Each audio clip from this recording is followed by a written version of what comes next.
ఇవాళ వీడియో వచ్చేసరికి అయితే టెక్ న్యూస్ చిన్న రిక్వెస్ట్ ఏంటంటే ఛానల్ సబ్స్క్రైబ్ చేసుకోండి లేటెస్ట్ అప్డేట్స్ కోసం. సో బై ఫస్ట్ చూసుకుంటే మాత్రమే రియల్మీ వాళ్ళు. సో రియల్మీ వాళ్ళు Realme P4 Lite 5G smart phone అయితే అఫీషియల్గా లాంచ్ అయితే అయిపోయింది.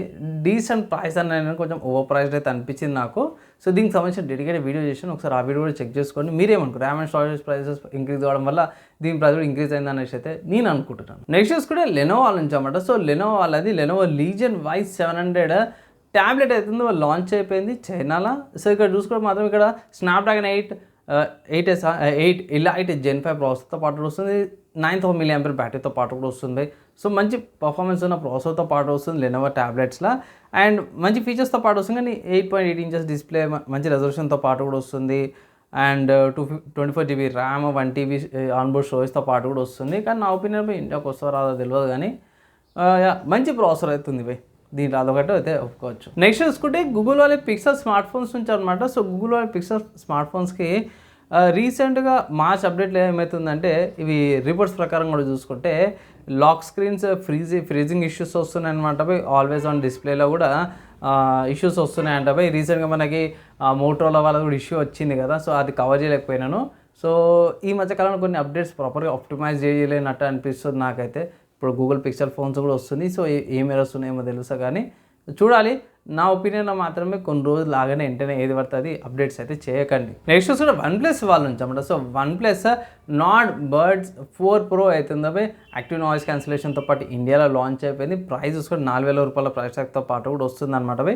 అండ్ అఫీషియల్ సేల్స్ చూసుకుంటే 23rd రోజున మధ్యాహ్నం 12 గంటలకి సేల్స్ స్టార్ట్ అయిపోతేనే అఫీషియల్గా చూసుకుని అఫీషియల్ OnePlus వాళ్ళ వెబ్సైట్లో పర్చేస్ చేసుకోవచ్చు. అమెజాన్, ఫ్లిప్కార్ట్, మింత్రాలో కూడా ఇవి OnePlus నార్డ్ బర్డ్స్ Pro ఏవైతే బర్డ్స్ 4 Pro అవుతుంది అవి అవైలబుల్ ఉంది ఈ కామర్స్ సైట్స్లో, మీరు పర్చేస్ చేసుకోండి. నెక్స్ట్ సాఫ్ట్వేర్స్కి సంబంధించిన న్యూస్ చూసుకుంటే మాత్రమే బ్లెండర్ నుంచి అనమాట. సో బ్లెండర్ ఏందన్నా మిక్సీ పట్టేదంటే కాదు, బ్లెండర్ అనేది సాఫ్ట్వేర్ అన్నమాట, యానిమేషన్ సాఫ్ట్వేర్. చాలా మంచి సాఫ్ట్వేర్ అన్నమాట. 3D యానిమేషన్ కొత్తగా నేర్చుకున్న వాళ్ళకు కూడా నేను అప్పట్లో యూజ్ చేస్తుండే. ఇక్కడ దీంట్లో బ్లెండర్ 5.1 తీసుకొచ్చారన్నమాట. సో దీంట్లో చూసుకుంటే మాత్రమే బ్లెండర్ 5.1లో వర్క్ ఫ్లో ఏదైతుందో ఇంకొంచెం రిఫైన్మెంట్ చేసారు, బూస్ట్ పర్ఫార్మెన్స్ ఇంప్రూవ్ చేసారు అన్నమాట. జియోమెట్రిక్ నోట్స్ అని ఉంటుంది, నోడింగ్ సిస్టమ్ ఉంటుంది దీంట్లో. సో దాన్ని కూడా ఇంకొంచెం ఆప్టిమైజ్ చేసారు. అండ్ ఫైనల్గా చూసుకుంటే మాత్రం నాకు వచ్చిన అప్డేట్ ప్రకారం కూడా చూసుకుంటే మాత్రమే దీంట్లో సీక్వెన్షియల్ ఎడిటర్ ఉంటుంది, అంటే దీంట్లో వీడియో ఎడిటింగ్ కూడా చేసుకోవచ్చు. దీన్ని కూడా ఇంకొంచెం ఇంప్రూవ్ అయితే చేసారు అన్నమాట. దీంట్లో 2D యానిమేషన్ చేసుకోవచ్చు, 3D యానిమేషన్ చేసుకోవచ్చు, VFX చేసుకోవచ్చు.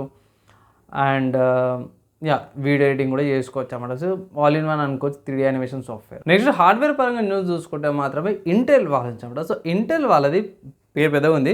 ఇక్కడ ఇంటెల్ వాళ్ళ core i7 13645HX Raptor లెక్ processor అవుతుంది, సైలెంట్గా లాంచ్ చేశారు. సో ఇక్కడ మంచి ఫీచర్స్తో పాటు కూడా వస్తుంది.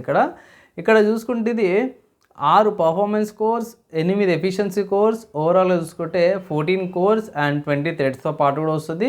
55 వాట్స్ పవర్ కన్జంప్షన్ తీసుకుంటాం బేస్లో. అండ్ ఓవర్ క్లాకింగ్ చేస్తే మాత్రం 157 వాట్స్ దాకా ఓవర్ క్లాకింగ్ చేస్తే ఇట్లా అంత పవర్ కన్జంప్షన్ తీసుకుంటాం అన్నమాట. సో సింపుల్గా చెప్పుకోవాలంటే ల్యాప్టాప్ ప్రాసెసర్ ఇది, ఛార్జింగ్ పెట్టే వాడాల్సి వస్తుంది అన్నమాట. లేకపోతే ఛార్జింగ్ లేకపోతే పని చేయదు అనమాట, ఓవర్ క్లాకింగ్ అయితే చేయలేదు. సో ఒకవేళ ఇట్లా ల్యాప్టాప్లో వచ్చిందంటే మాత్రం ఒకసారి కన్సిడర్ చేసుకోవచ్చు. కొంచెం ఆప్టిమైజ్ అయితే చేసిరు, అదొకటి అయితే అనిపించింది నాకు. నెక్స్ట్ గేమింగ్కి సంబంధించిన న్యూస్ చూసుకుంటే మాత్రం death stranding 2 on the beach అనే గేమ్ ఏదైతుందో నేను చెక్ చేసే కాడికి స్టీమ్లో అవైలబుల్ ఉంది. ఇక్కడ ప్రైస్ చూసుకుంటే మాత్రము 5000 ఉంది, ₹1 తక్కువ 5000 రూపాయల ప్రైస్ ట్యాగ్తో పాటు కూడా వస్తుంది. 150GB స్టోరేజ్ ఉండాలి మన గేమ్ ఆడడానికి. అయితే ప్రాసెసర్ సరిపోతుంది, 16GB RAM and 1660 graphic card అన్నమాట. సింపుల్ చెప్పుకోవాలంటే మాత్రమే 6GB కానీ 8GB కానీ గ్రాఫిక్ కార్డ్ ఉండాల్సిందే. ఆబ్వియస్గా కొంతమంది ఎక్స్పెరిమెంట్ చేస్తారు లో సెట్టింగ్స్లో పెట్టుకొని, కానీ అంత ఆప్టిమల్ పర్ఫార్మెన్స్ రాదు, కొంచెం తగ్గితే ఎక్కువ తక్కువ అయితే ఇట్లా అదొక్కటి అనమాట. ఒకవేళ పర్చేజ్ చేసుకోవాలంటే మాత్రమే స్టీమ్లో అవైలబుల్ ఉంది. నేను చెక్ చేసిన కాడికి యూపీఐ పేమెంట్స్ నుంచి కూడా ట్రై అయితే చేసుకోవచ్చు. ఎపిక్ స్టోర్లో కూడా అవైలబుల్ ఉన్నాయి, మిగతా స్టోర్స్లో కూడా అవైలబుల్ ఉన్నాయి. నెక్స్ట్ ఇంకో గేమ్ నేను చూసుకుంటే మాత్రం ఫార్ట్నైట్ నుంచి అన్నమాట. సో ఫార్ట్నైట్లో ఇవాళ కొత్త సీజన్ అనుకోవచ్చు, సెకండ్ సీజన్ అనుకోవచ్చు. కొత్త డిఫరెంట్ రైవల్ కాన్సెప్ట్తో పాటు కూడా వస్తుంది, కొత్త క్యారెక్టర్స్, కొత్త మెకానిక్స్తో పాటు కూడా వస్తారు. ఇంకొంచెం డిఫరెంట్గా ఉంది ప్రీవియస్ సీజన్ కంటే కూడా. ఒకవేళ ఇట్లా ఫార్ట్నైట్ ఇంటర్నేషనల్ ఆడే వాళ్ళు ఉంటే ఇట్లా ఇది ఆడొచ్చు అనమాట. అండ్ ఇవి ఇవాళ ఉన్న tech news, game news, hardware సాఫ్ట్వేర్స్కి సంబంధించిన న్యూస్ నచ్చి మంచిగా మొత్తం లైక్ అండ్ షేర్ చేయండి. నెక్స్ట్ వేళ కలుసుకుందాం.